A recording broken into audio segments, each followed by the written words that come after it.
So with this background, let me go to the actual discussion of NMR spectroscopy. What is more interesting is the chemical shift, and what is the meaning of chemical shift?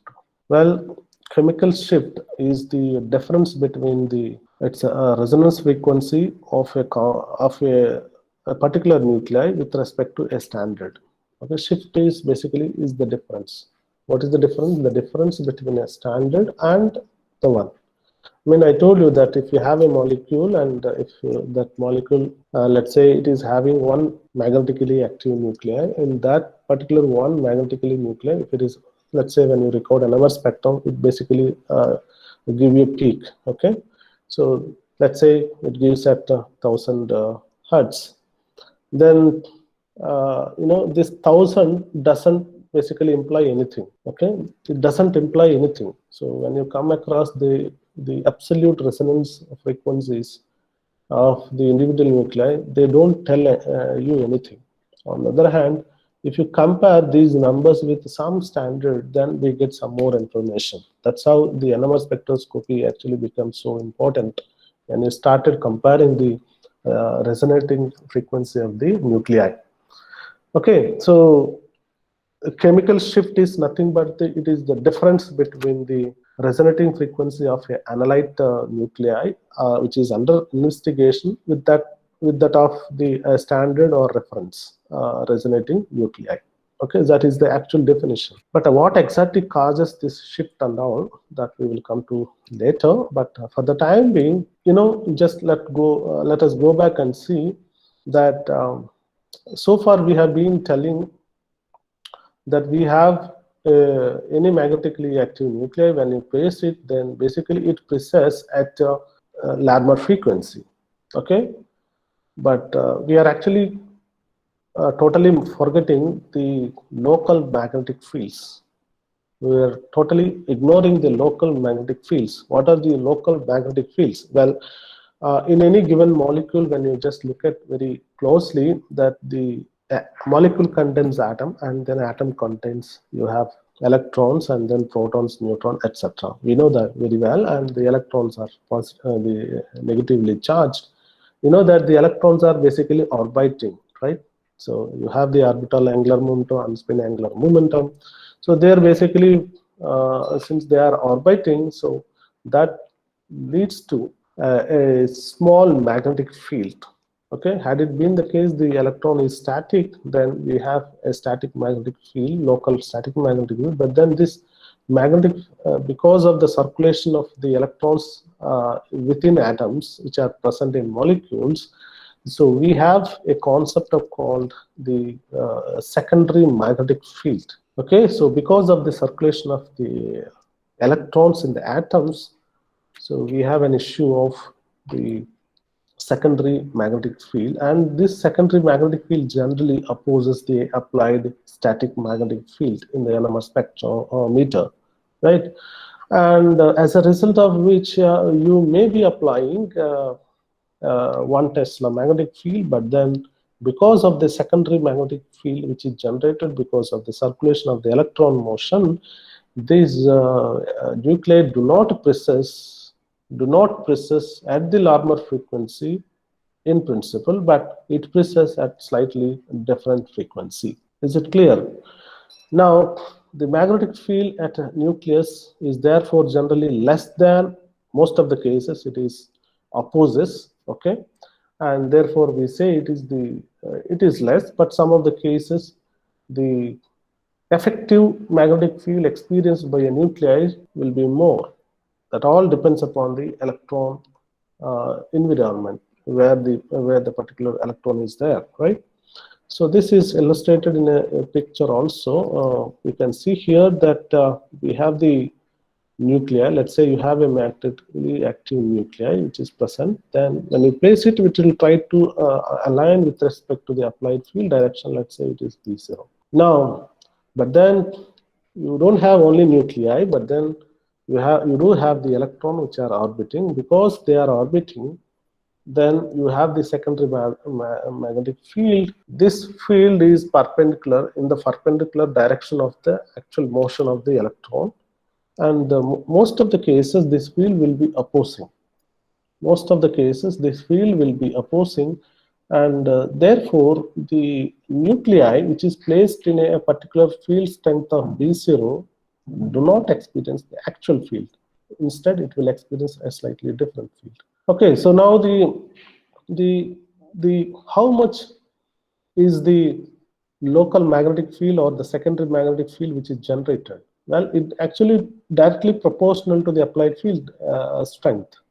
Okay, so let's say it is delta B. Delta B is what? Let's say it is the secondary. It is the secondary magnetic field. Why I have added delta? Well, the delta just to represent it is small. Okay, so there is a small secondary magnetic field. This is very small. That is true actually. In practical also, in theory, it is very small. The kind of magnet that we apply, it is of the order of 1 Tesla, 12, up to 9 Tesla, 10 Tesla, and so on. And the local magnetic field, what we are discussing is very, very tiny magnetic field which is generated because of the circulation of the electron. So just to indicate it is small, just a delta B is equal to, is directly, to be precise, it should be written this way. So delta B is directly proportional to the applied field direction, right? This I can write it very much happily, because that if I place it in a bigger field, a bigger magnet, then accordingly I will have a more secondary magnetic field. Of course, it also depends upon how much electron cloud, but given a condition, if you are only dealing with a static number of electrons, then that particular thing, it depends upon the external magnetic field strength also. And the next step is, if you try to replace the proportionality constant, we will have delta B is equal to minus sigma B0. What is the sigma? Well, the sigma is a new parameter that we have introduced. This is called a shielding constant. We will learn more about the shielding constant in the next slide onwards. But for the time being, just remember that delta B is equal to minus sigma B0. So minus indicate that the induced magnetic field B is opposing the actual field direction, which is true in most of the cases. Okay. Now, well, now let us learn a little bit about the magnetic field, little bit about the shielding constant. This is, sigma is referred to as the shielding constant, and it is a dimensionless quantity.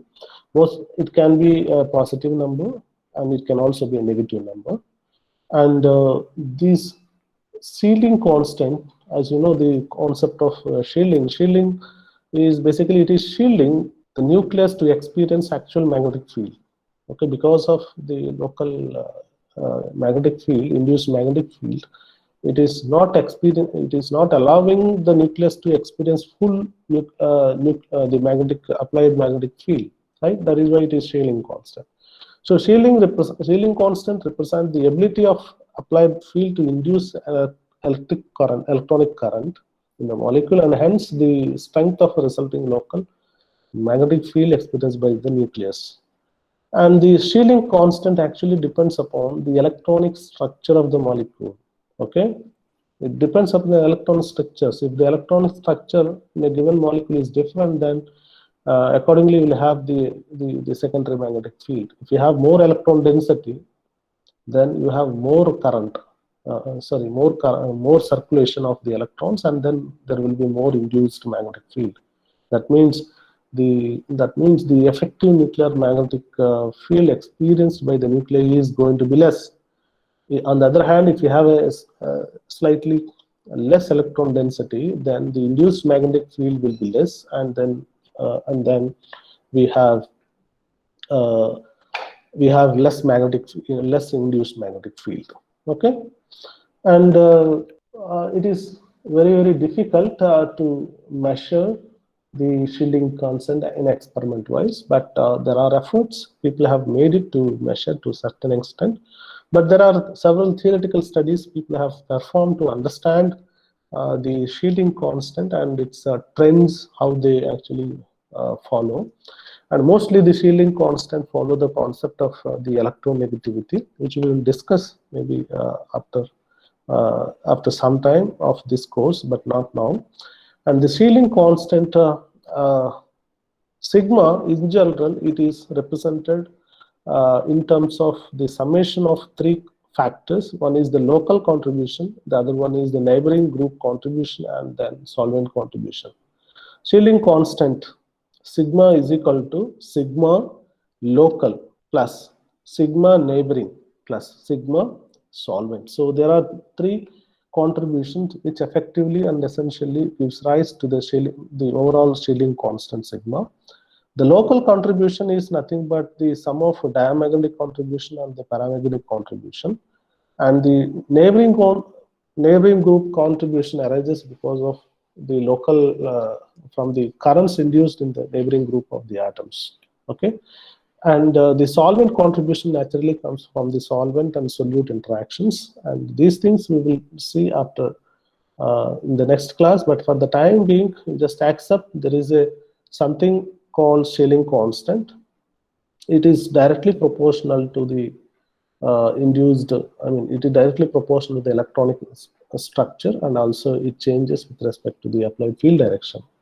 Okay, and let us move on, and let us try to know what is chemical shift and then what is delta scale. So far what we have learned is that just delta chemical shift. Chemical shift is nothing but, well, you just place your molecule and record the NMR spectrum, but that doesn't tell you anything. But when you start comparing, then it gives you something. Therefore, the chemical shift is defined. It is the difference between the resonating frequency of a analyte nuclei under investigation with respect to its reference or standard. Okay, but then, you know, as you realize the fact that because of the local magnetic field, then the effective magnetic field will be different. Because of the local magnetic field, the effective nuclear magnetic will be different. Okay, so you can just calculate what is the originally what we thought was the Larmor frequency is nothing but gamma B0 by 2 pi. If you just recall the Larmor frequency, the original Larmor frequency was just, you know, gamma B0 by 2 pi, that's all. Okay, but now we come across that the molecule do not experience, this is the Larmor frequency. We know that the nuclei do not experience the full, do not recess at Larmor frequency because of the local magnetic field, induced magnetic field. Therefore, that B in the Larmor frequency has to be corrected, and the correction is done here. You can see the local magnetic field, probably you can thought of like the total magnetic field, okay, plus the induced magnetic field. So you can just take the summation of the induced magnetic field plus the total applied magnetic field strength that gives rise to the local magnetic field actual nuclei, how much it is experiencing. If you want to know, then you can take the summation of these two, then it is nothing but it is 1 minus sigma multiplied by B. This is the local magnetic field. Okay, or some people will write it is effective magnetic field. Okay, effectively how much it is experiencing. It is not that you don't take only you don't consider only the applied field strength, the static magnetic field. No, we do have induced magnetic field. So therefore the combination of these two will give you effective thing. Of course, some textbook you will find B local, some textbook you will find it like a B effective. So whatever it is convenient, you can write it, no problem. So now the Larmor frequency, if you try to correct it, it has to be corrected because we have earlier neglected completely the local magnetic field. Okay, we're only considering that the nuclei is rotating, precessing at the applied field, precessing at the Larmor frequency that correspond to the applied field strength, but it doesn't so. But therefore, it has to be corrected. Then when you correct it, then it is going to be 1 minus sigma multiplied by gamma B0 by 2 pi is the corrected Larmor frequency, wherein we have incorporated successfully the shielding constant. Okay, shielding constant. So shielding constant is actually primarily related to the chemical shift, and then this chemical shift and the NMR becomes so beautiful mainly because of the this particular shielding constant. If this shielding constant was not there, then the NMR, it doesn't have any meaning actually. So since the local magnetic fields are different, that leads to a nice subject development. Okay. Okay, the frequency is different for nuclei in different environments, and hence the different nuclei, even if the element is same, if they are present in a different environment, and the chemical environment or the magnetically different environment, naturally that will be reflected in the larval frequencies. The problem is, why we so the chemical shift, if you see very carefully from this example, from this equation itself, what happened to the Larmor frequency? Larmor frequency, can I write it like this? Well, I can write it, right? So from this equation, I can write it. Larmor frequency is nothing but 1 minus sigma multiplied by gamma b0 by 2 pi. So shielding constant is a constant. You just write it, keep it outside. So let us assume that we have one nuclei, and that nuclei Larmor frequency is directly proportional to B0, right? So this is very straightforward logic. Then there is a problem. Suppose if you just proceed with this measuring the Larmor frequency of the different nuclei, as such, then there is a problem. What is the problem? Well, the problem is here. So the Larmor frequency, as we know, it is directly proportional to B0. Similarly, if you try to measure the chemical shift also directly proportional to the applied field strength, right? Isn't it? Please remember the Larmor frequency and then applied field direction, both are proportional as from the Larmor frequency. Even after the correction, so still we have that relation, Larmor frequency directly proportional to B0. That means if the B0 is increasing accordingly, then the Larmor frequency of a given nuclei increases. Suppose if the Larmor frequency increases for a given nuclei, that means that it was kept in a higher magnetic field, right? So both are interconnected. The same thing also continues if you talk about chemical shift. What is the definition of the chemical shift? Chemical shift we define like this. Okay, so it is the difference between a chemical shift of a nucleus is defined to be, it is the difference between its resonating frequency and the standard. That's what we said. So if you want an equation, I can tell.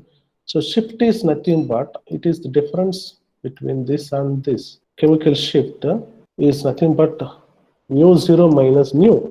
What is this? It is just a difference. Okay.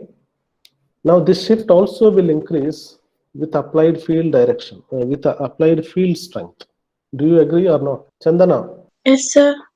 Okay. Do you agree with my statement? Yes, sir. Always yes.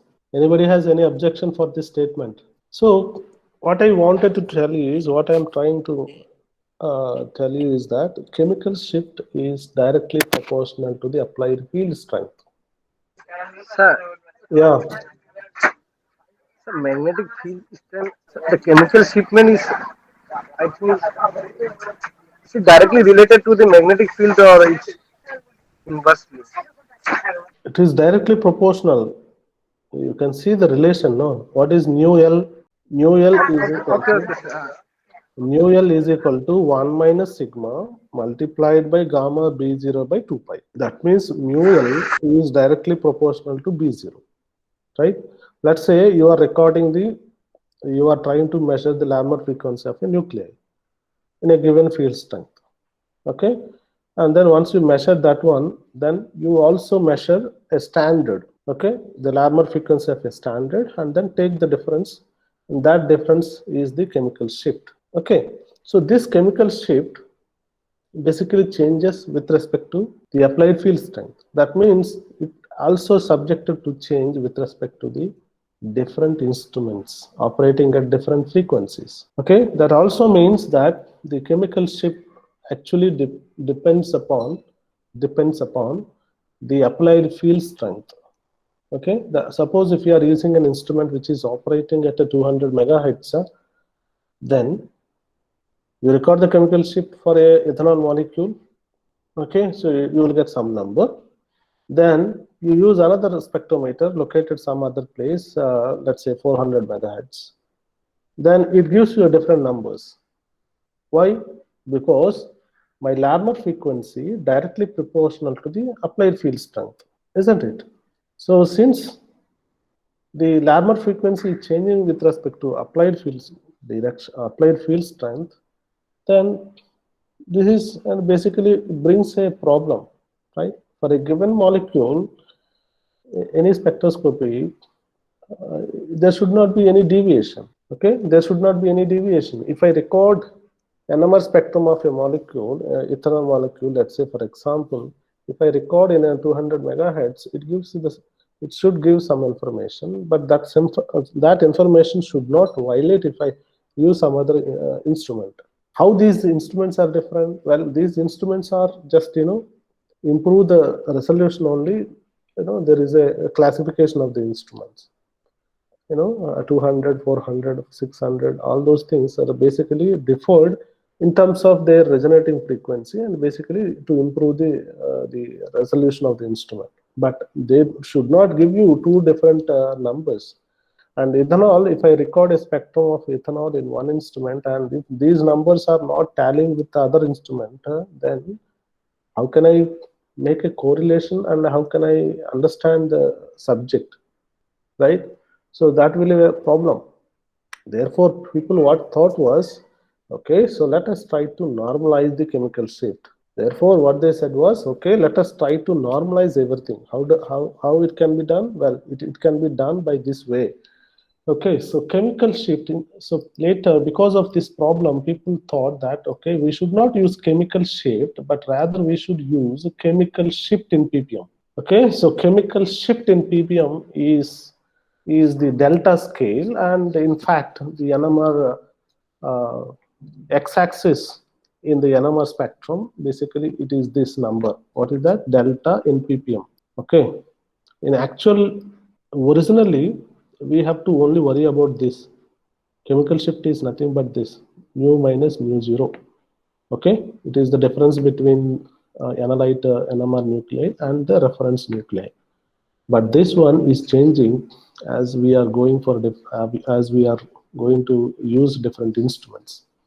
In order to have a common understanding and a common understanding of the subject, people have started normalizing this chemical shift by dividing with the operating frequency. Okay, here what are these things? This is the frequency of the analyte, a given analyte, and it is the frequency of a standard or reference.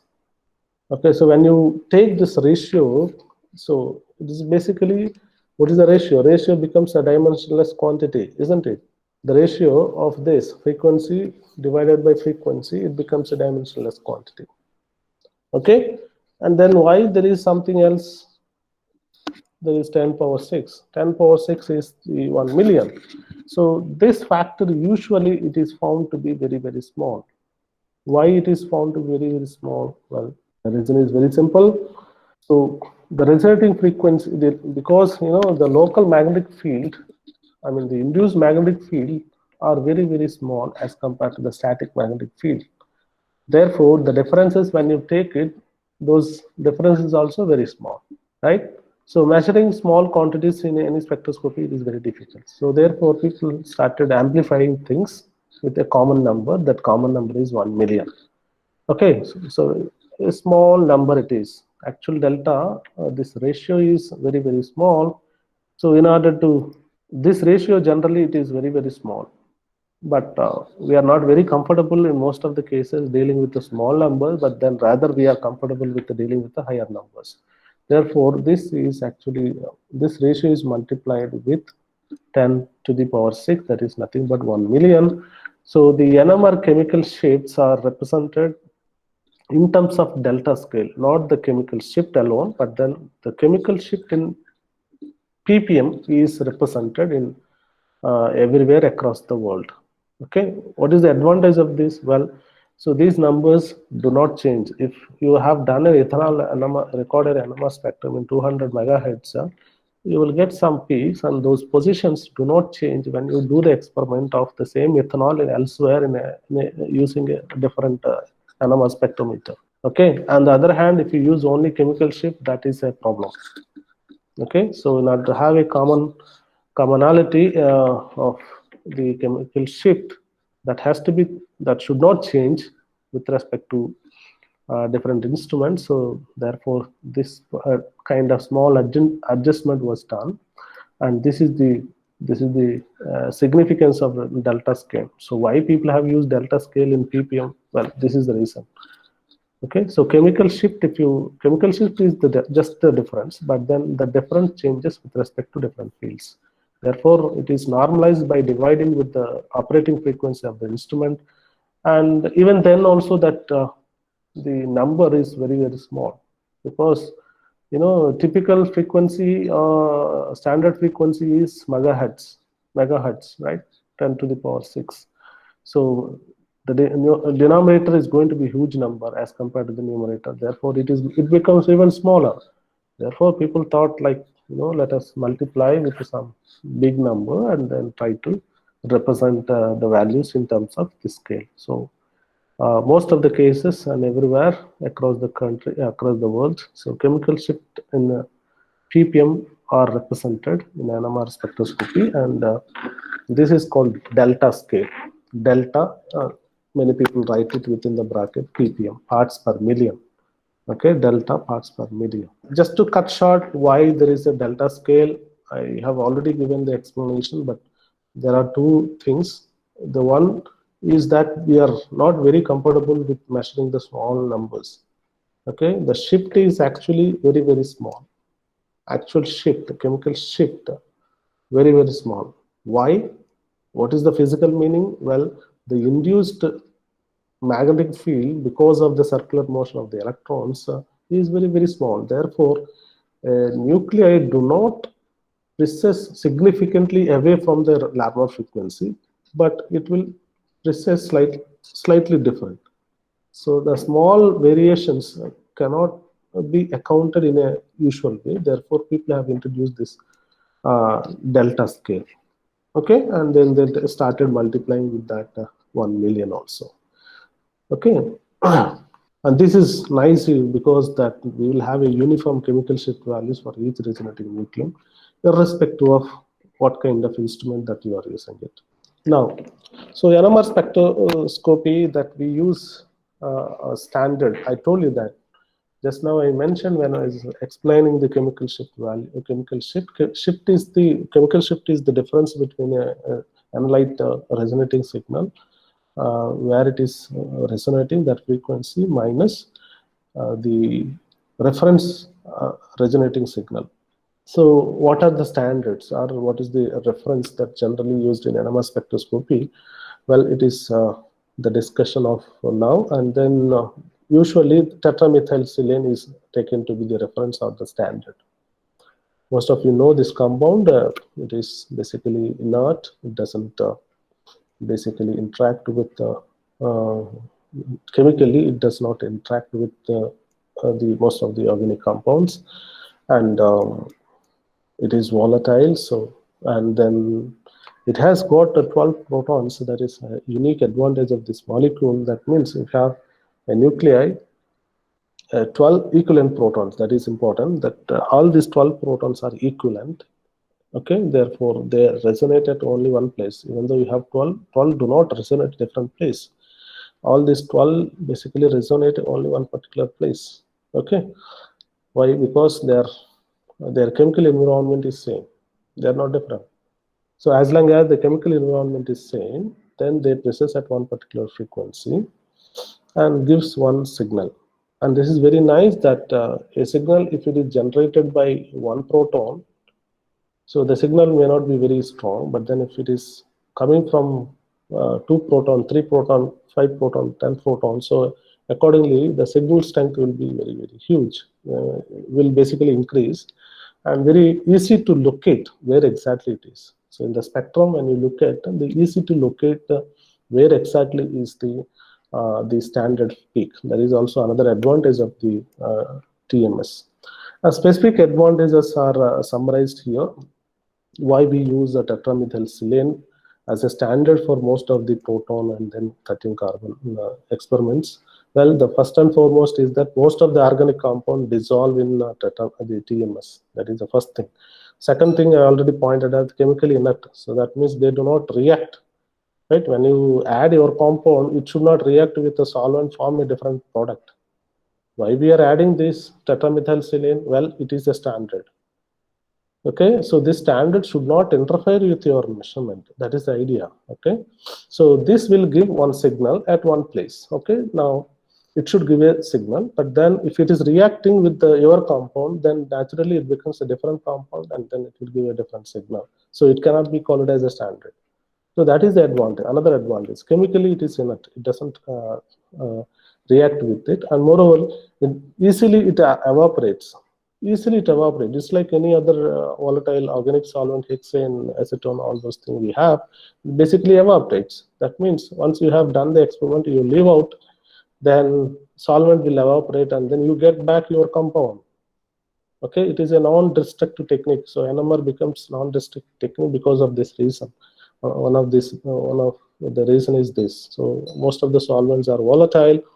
Therefore, the sample gets evaporated, then you will get the thing. And of course, the other reason is that we use only the magnetic field. We are placing in a magnetic field, and then we are applying a radio frequency. Radio frequency doesn't spoil our sample. So the sample intact doesn't change. So same sample can be used for different studies and different other studies.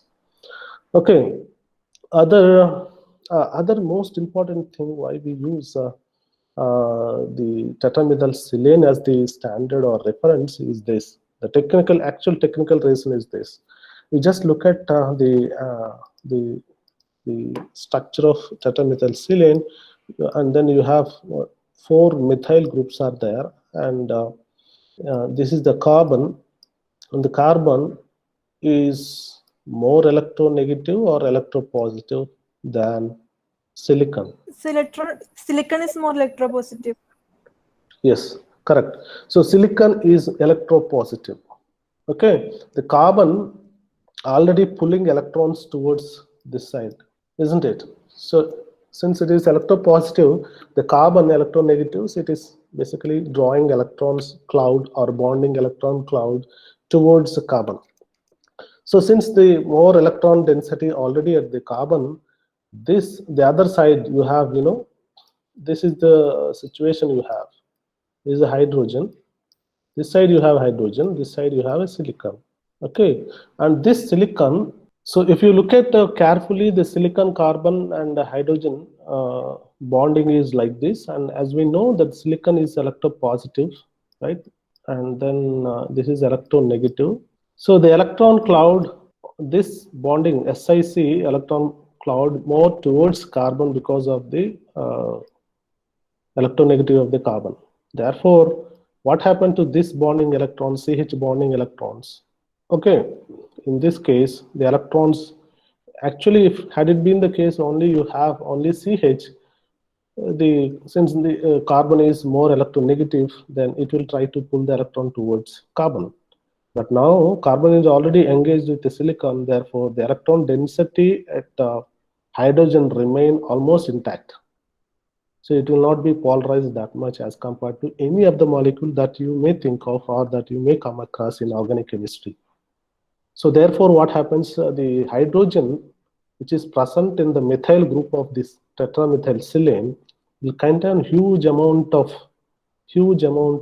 electron density.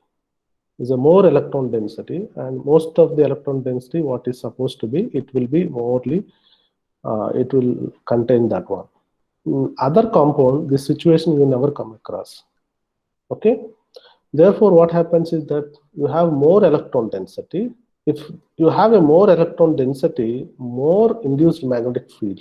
Okay, isn't it? If you have more electron density and the proton to will induce more induced magnetic field, which will be opposing the actual applied static magnetic field. Therefore, effective magnetic field experienced by this proton is very, very less. as compared to any other protons, and therefore you have to use very smaller frequencies to bring such a nuclei to the resonance condition. Therefore, you have to use only smaller frequencies of the radio frequency to bring it to the resonance condition. That means this particular, because of this technical reason, the proton in the tetramethylsilane will be resonating at the lower frequencies region. That means the extreme right side you will find that. Extreme right you will find the proton signal, mainly because of the electron density, and also it is very intense. Which is very intense. When you are recording any spectrum, if it is very when you are recording NMR spectrum, and you will get a lot of NMR signals, and if you are unable to trace exactly where is the signal of the standard or reference, then it becomes a complicated issue, right? So this is not the case for TMS. It has got an advantage. It has got 12 equivalent protons, gives rise one signal. So since one signal is causing by 12 protons, then it will be more intense. The first thing. Second thing is it is extreme right side. So whatever the proton, that other protons will be found in the left hand side. Okay, sorry. When you are looking at when I'm looking at the spectrum, so my right hand side, I can find the proton signal of the methyl group present in a TMS molecule, right? On the anything, the other proton signals will be just left side of the TMS signal, right? So that is another thing. And most of the cases, what happens is that NMR spectrums are recorded in a solution phase, and the solution is nothing but the solvent. We take a solvent, and the solvent, we add the compound. The solvent is roughly about 0.5 to 0.6 milliliter of the solvent will be used, and to which the compound will be dissolved, and then and the solvent will also contain a reference or standard. Why? Because that unless you have the standard, we cannot actually measure the chemical shift. Absolute resonating frequencies are not of very much interest. Only the comparative frequencies are very, very important. So the solvent will have an internal standard, and when you record it, automatically you will find, along with your compound, you will find a reference solvent peak, and this solvent resonating frequency signal will be compared with the resonating frequency of your compound, and then chemical shift will be automatically converted. Delta square, everything will be automatically present in the x-axis, and the NMR spectrum is nothing but the intensity versus signal intensity versus delta in ppm, chemical shift in ppm. Chemical shift is different from chemical shift in ppm. Most of the people confuse here. There is a lot of difference between chemical shift alone and chemical shift in ppm. Chemical shift is the just difference. This difference is subjected to change with respect to the applied field direction, whereas chemical shift in ppm do not change with respect to the operating NMR spectrometer. Please remember, there is a very narrow gap. Many people loosely use this chemical shift and chemical shift in ppm, so they have to be used very carefully as and when wherever it is necessary. And as I told you that most of the NMR experiments, solutions, liquid phase NMR experiments, we normally use a deuterated solvent. We'll come to that discussion in the next slide. So why we use deuterated solvents. So in the deuterated solvents, we'll have a standard. I mean, the standard is the TMS 0.01% of TMS will also be present in that. So you don't have to do anything. The NMR solvents are commercially available. Just buy it, and then you just add your compound to the quartz NMR tube, which is typically of 12 inches length, and then the diameter will be 0.4 to 0.5 in a diameter tube. Okay, in that tube you just insert your compound first of all, roughly about 2 to 5 milligram for a proton spectrum. If it is a carbon, you add just minimum of 25 and max of 50 milligram of the sample to enamel tube. Then I slowly add the solvent, roughly about 0.5 to 6 ml of deuterated solvent, which is already having internal standard or reference. Then dissolve it. If it is not dissolving, then you just take it to a sonication. You apply ultrasounds, basically they get dissolved. Then seal it and then take that sample to the NMR instrument, and then it will record. Now the question here is that, okay, well, in organic chemistry there are many solvents. Solubility or polarity wise, the chloroform and CDCl3, of course, I told you that deuterated solvent will be using, and some of the solvents, this chloroform D is the most widely used deuterated solvent for NMR experiment. But if you don't have a solubility of your organic compound in CDCl3, we can also use some other samples like orthophosphoric acid, like H3PO4 can be used for phosphorus 13. But for other measurement, most of the cases you can use that CDCl3 as the solvent, deuterated solvent, which contain the internal standard of 0.01% of the TMS. Okay, so that's all. And suppose in case if you have a compound which doesn't dissolve in CDCl3 solvent, then you have to change the solvent. You have to go for some other deuterated solvent. Well, we have several deuterated solvents are there: methanol D, ethanol D, and then benzene, acetone, acetonitrile, whatnot. Many things are there. We will see that. So now the question here is that why NMR signals or NMR spectrum is recorded in deuterated solvents? Why can't we use a simple solvent like chloroform? I have a chloroform. Why can't you use a chloroform as such? Why I should use a deuterated chloroform? Well, the reason is there are two reasons. One is deuterium is nice because it basically avoids the interference of the proton signal that is present in most of the solvents. You name any solvent that you come across, okay, water, ethanol, methanol, butanol, pentanol, acetone, benzene, everywhere you have proton. Okay, so when you place, and we know very well, proton is magnetically active. If it is active, then its a signal naturally will contribute.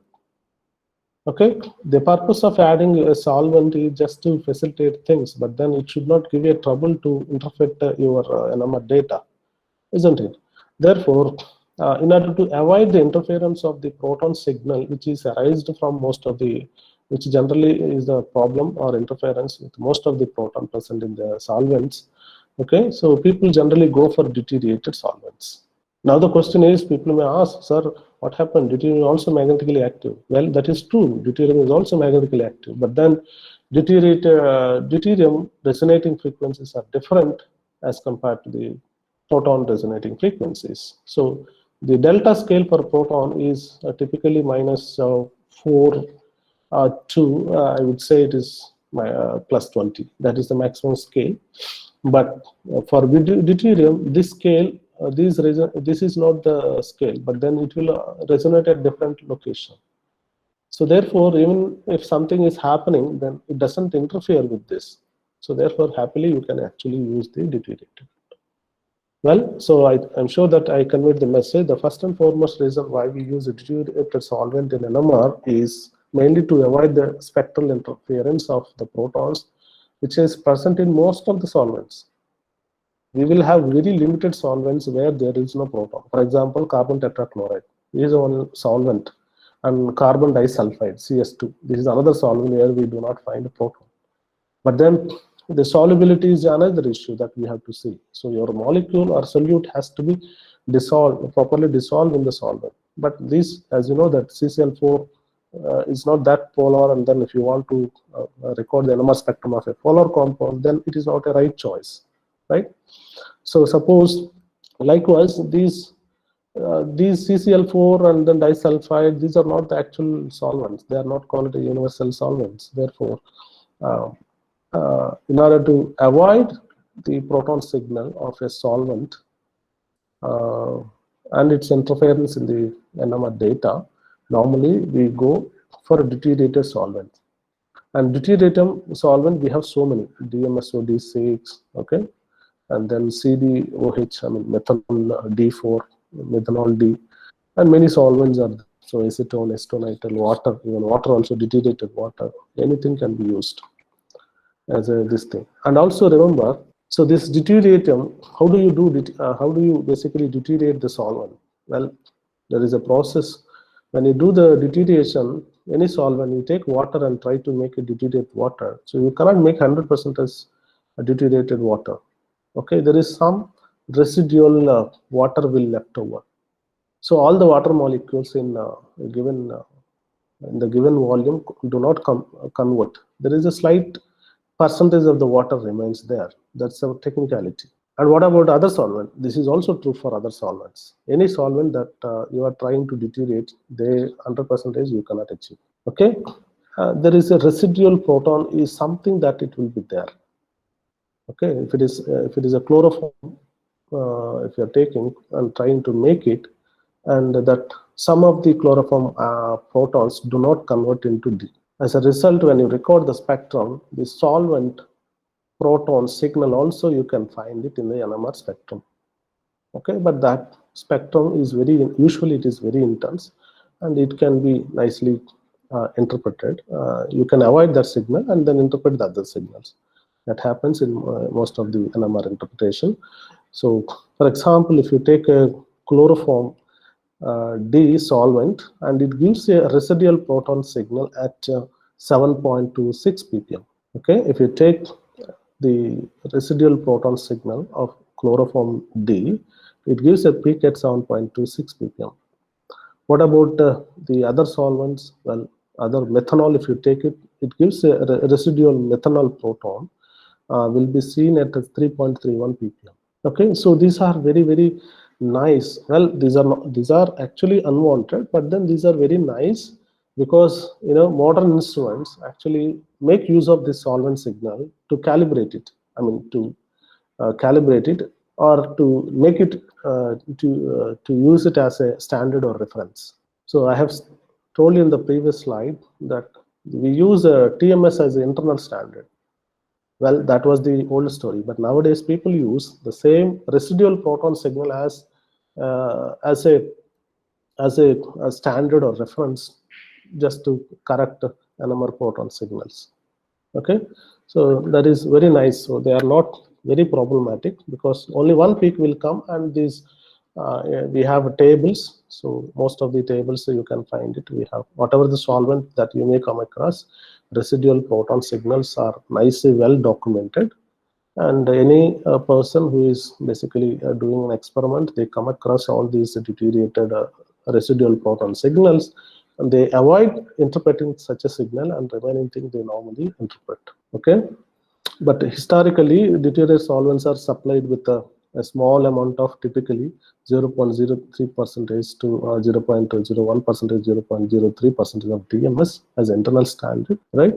And so that in the older days, people try to basically locate TMS signal, and that they will fix it to 0. Most of the cases, what happens is that TMS signal, they fix it to 0. Very intense right-hand side TMS signal, they fix it to 0, and accordingly other frequency will be calibrated, and the delta scale will be represented, and those values will be given to the analyst and when the researcher. So researcher will be interpreting the data.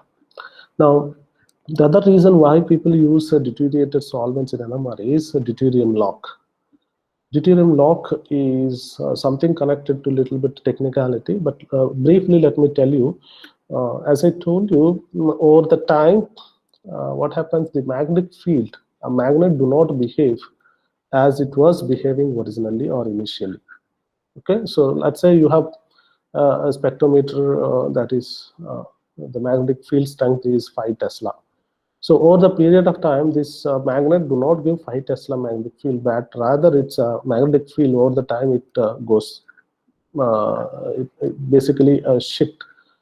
Okay, it reduces or it may fluctuate, right? This is a common problem. It will not fluctuate, as I told you previously also. So these fluctuation may not be very much, but at the same time, it cannot be avoided to without considering also. Therefore, in order to avoid this fluctuation, okay, people try to lock it. Okay, lock it in the sense, so without varying the magnetic field, then they will lock the magnetic field without changing it.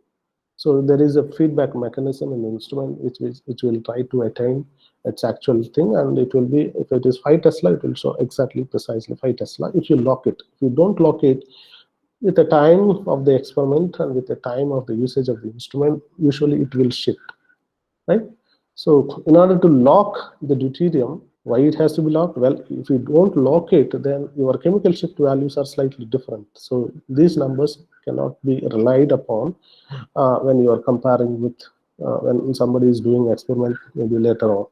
Now you have reported a compound and chemical shift values where there is this problem, then this cannot be relied, right? So if somebody did, means these numbers have to be consistent with the some, if some in future if somebody record the NMR spectrum of the same compound, it cannot change, right? Like just example, ethanol, if you record today or tomorrow or day after tomorrow, it should not change, right? So that is why that we have to ensure that this process, deuterium lock, will help you to lock the magnetic field to the actual field strength, so that it will be intact, it doesn't change, it will be constant for all. To lock it, normally we need a signal. To lock the magnetic field, we need a signal. Where from the signal will come? Well, in the signal in the system, when you do it, you have a solvent, you have a sample, right? All those things are there. So normally for locking, people use deuterium signal. Why? The reason I already told you. Deuterium signal is appeared in a somewhere, some other location. Your location is generally, let's say if it is a proton, this is the window you will be looking at. If it is a deuterium, then your location will be something else. So normally what happens is that the instrument, when people are doing operating, that they will look at the deuterium signal in that particular window, they will try to lock it. Once you lock it, so it basically applies to all frequencies, the entire instrument that is capable of. Okay, so deuterium lock, for deuterium lock, this we need a signal, and then the signal actually, it should not be a sample and it should not be a solvent, I mean alone, but it should be something else. Therefore, that way deuterium also helps for locking the magnetic field and to obtain the correct NMR chemical shift values. With this, for today class is over, and then if you have any doubts, I'm happy to answer, and thank you for listening. And today mainly we have understood how to measure the relaxation time constants by recovery technique, and then the spin echo technique. And then later on, we have entered into the discussion of the chemical shift, and then how the chemical shift, what is the need and necessity of representing chemical shift in ppm. So all those things, and finally we have seen what is deuterium lock.